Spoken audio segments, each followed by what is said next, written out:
Hey everyone, welcome back to Drew Tutorial. If you're new here, special welcome. In this video, I'm going to show you how to hide following list on Instagram. So to do that, open Instagram app, then go to your profile in the bottom right corner.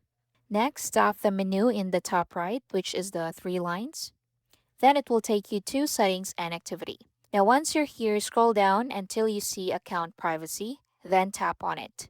So once you're on account privacy, so here you can see private account. What you can do is turn on the private account option and confirm by clicking switch to private. Quick one. If you're finding this tutorial helpful, my team and I publish simply and easy to understand step-by-step tutorial daily. And I'd really appreciate if you hit that subscribe button to support our channel and of course so that you'll never miss out when we release videos just like this one every single day.